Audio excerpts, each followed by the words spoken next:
So what's up mga sir? So ito na yung flash natin. Yan ang update ni flash natin ngayon. Yan.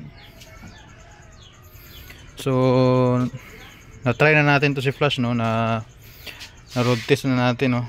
Nasagad na natin siya sa bangkingan talaga sa uphill, no. Kaya binalik ko na yung leg shield niya kasi tapos na yung ano ko. Kumbaga may reasons kaya ako tinanggal yung ano niya, leg shield niya, para unang-una para marinig ko yung andar ng makina niya, kung pagkatapos kong pinaswas wala bang nagbago sa andar. Pangalawa is makita ko kung may singaw, may leak na coolant. Pangatlo is hindi ba pumapala yung auxiliary fan yung radiator niya. So far wala naman, oh.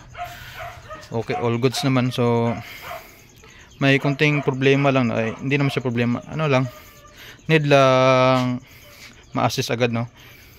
Unang-una, nung yung route kasi na pinupuntahan ko dito kapag nagra-rise is uphill siya, uphill tapos kurbada, yun yung ano dito sa amin, kumbaga route talaga pag may rides, no. So sa di nakakaalam, ito si Flash, ito yung pinakamalakas na may torque na ano ngayon, underbone 150cc. Mas malakas pa to kay Raider FI at saka Raider Carb. So nung packet na ako, so napansin ko, no, medyo ano, medyo palyado siya, no, medyo kinakapos siya, no, medyo nasasakal yung makina niya, no. So hinayaan ko lang kasi ano yan, wala akong ginalaw talaga dun, no. So paglabas ng company, yung tinanggal ko lang leg shield lang, no. So yun lang. So pag uwi ko, chinik ko na agad yung airbox niya kasi alangan naman palyado yung makina, brand new.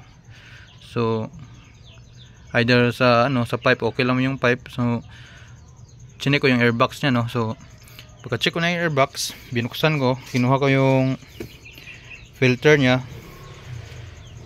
Tapos may ano, sa airbox na sa baba may butas doon, ito. Yan, ang liit. So ito po yung ano, kumukonekta sa throttle body. So ganyan po yan. So dito yung airbox, dito naman yung throttle body, parang ganyan.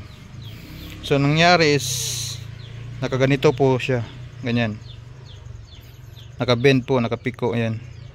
So yung airflow po barado na, ganyan, nakaganyan siya, nakaganyan. So wala nang hangin mahigop si Flash kasi nakapiko na yan, nakayupi na, tapos lalagyan pa ng filter, yung takip, tapos yung upuan, no. Sana kukuha ng hangin si Flash, kaya ano, kinuha ko, tinanggal ko, yan. So kapag na-experience nyo ano, medyo palyado sa paahon, so i-check nyo lang yung airbox, no, sa ilalim. Sundutin nyo dito sa ano nyo, makakapa nyo naman yan, nakaganyan, no. Or baka ito lang akin kasi ano lang yan, human error, no.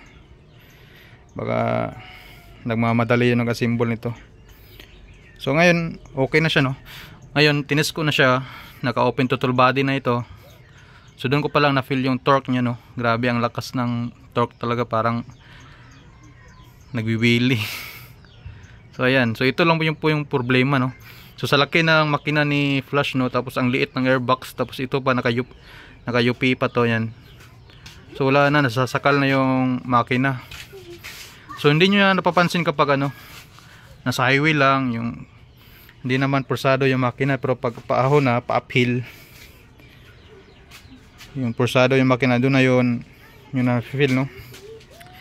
So nalaman ko agad kasi meron naman akong Raider 150, meron akong Sniper, so alam ko na agad na may mali.